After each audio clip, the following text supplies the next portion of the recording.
ഇന്ന് ഞാൻ യോഗ ക്ലാസ്സിൽ പോകാൻ നിൽക്കുകയാണ്. അപ്പോൾ ഒരു സർപ്രൈസ് ഗിഫ്റ്റ് കൊടുക്കാൻ വേണ്ടിയിട്ടാണ് അന്ന് മെയിനായിട്ട്. അവൾക്ക് അറിയില്ല, അറിയാണ്ട് ഞങ്ങളെ യോഗ പഠിപ്പിച്ച ഞങ്ങളുടെ ടീമിൽ തന്നെ ഒരു കുട്ടിയുടെ മോളാണ് ഞങ്ങളെ യോഗ പഠിപ്പിച്ചെന്ന് പറഞ്ഞു കഴിഞ്ഞാൽ 35 വയസ്സ് തൊട്ട് 70 വയസ്സ് കഴിഞ്ഞവർ വരെ ഞങ്ങളുടെ യോഗ ടീമിലുണ്ട്. അപ്പോൾ അവരൊക്കെ ഉൾക്കൊള്ളിച്ചുകൊണ്ടാണ് ഒരു ഡാൻസ് ചെയ്തത് യോഗ ഡേയുടെ അന്ന് കമ്മ്യൂണിറ്റി ഹാളിലായിരുന്നു. അത് നല്ല രീതിയിൽ ഞങ്ങൾക്ക് പെർഫോം ചെയ്യാൻ പറ്റിയത് ഈ മോളുള്ളത് കാരണമാണ്. അവൾ ഞങ്ങളെ പഠിപ്പിച്ച അത്രയും ക്ഷമിച്ചു സഹിച്ചും എല്ലാ തരത്തിലുള്ള ആൾക്കാരും പഠിപ്പിക്കാൻ കാണിച്ച ഒരു മനസ്സ്, അതൊരു വലിയൊരു സംഭവമാണല്ലോ. അത് ഒരു കുറച്ച് സീറ്റ്സ് മുകളിൽ വെച്ചിട്ട് അതിൻ്റെ ഇടയിൽ എല്ലാവരും കളക്ട് ചെയ്ത ക്യാഷാണ്, അതും വെച്ചിട്ടാണ് കൊടുക്കണേ. അപ്പോൾ അവളുടെ റിയാക്ഷൻ എങ്ങനെയാണ്, എന്താണ് അവൾ ചെയ്യണത്, എങ്ങനെയാണ് അവളുടെ പ്രതികരണം, അതൊക്കെ നമുക്ക് കാണാട്ടെ വീഡിയോയിൽ. ഇപ്പം ഞാൻ പോവുകയാണ് അങ്ങോട്ട്, ഗിഫ്റ്റും കൂടി കൊടുക്കണം, അതിന് വേണ്ടിയിട്ട് പോവുകയാണ്. അപ്പോൾ എല്ലാവരും ഇപ്പോൾ അവിടെ വന്നിട്ടുണ്ടാവും. കുറച്ച് പേരൊന്നും വരാൻ സാധ്യതയില്ല, കുറേ പേർക്ക് കുറേ ആവശ്യങ്ങളൊക്കെ ഉള്ള കാരണം നമ്മളുള്ളവരൊക്കെ വെച്ചിട്ട് നമുക്ക് എങ്ങനെയാണ് ആ വീഡിയോ ഒന്ന് കണ്ടു നോക്കാം. അപ്പോൾ എങ്ങനെയാണെന്ന് അറിയില്ല, നമുക്ക് കാണാം കേട്ടോ. ഞങ്ങളെല്ലാവരും ഇവിടെ എത്തിയിട്ടുണ്ട് കേട്ടോ. അപ്പം ആൽഫീന അവിടെ നിന്ന്, ആൽഫീന എന്നാണ് ഉള്ള പേര് കേട്ടോ. ആൽഫീന അതേ മുകളിലേക്ക് കയറി വരുന്നുണ്ട്. അപ്പം അതറിയാണ്ട് വീഡിയോ പിടിക്കുന്നുണ്ട് കേട്ടോ. അങ്ങനെ അവള് വന്നു, ആൾക്കതൊന്നും അറിയില്ല. അങ്ങനെ നിന്ന് വർത്താനം പറഞ്ഞുകൊണ്ടിരിക്കുന്ന സമയത്താണ് എന്താ ഫോട്ടോ എടുക്കാണോ ചോദിക്കുക. അപ്പോഴും ഇതിനെ പറ്റിയിട്ട് ഒരു ഐഡിയ ഉണ്ടായിരുന്നില്ല. അങ്ങനെ പിന്നെ ഇനിയുള്ളത് ശബ്ദം അധികം ഉണ്ടാവില്ല.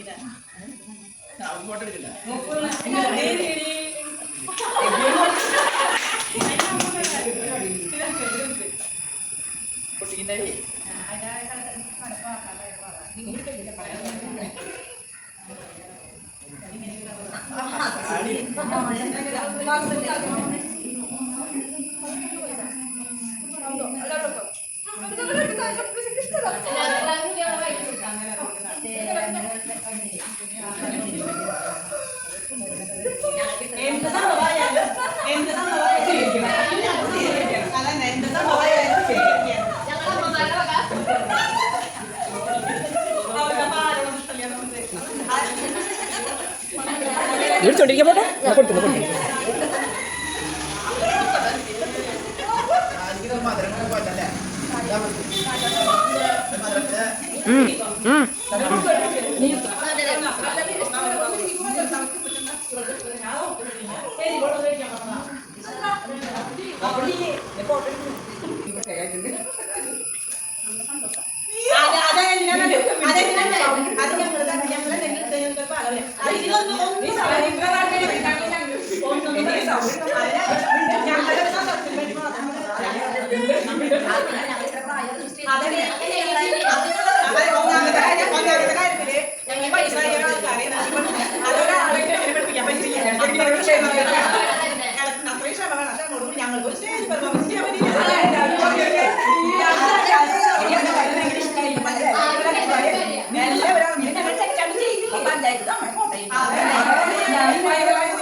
വന്നാൻ പൊക്കാം അന്നാ കൊഴിപ്പിക്കാന്ന് വിചാരിച്ചു. ശരിയാക്കി കൊടുക്കാം എന്ന് വിചാരിച്ചു. വരി നിനക്ക് ടെൻഷനാക്കിയിട്ട് ഞങ്ങൾ പോയിട്ടോളാം.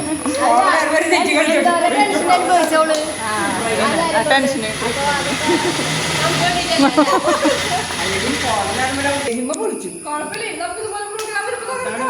തകർക്കണം.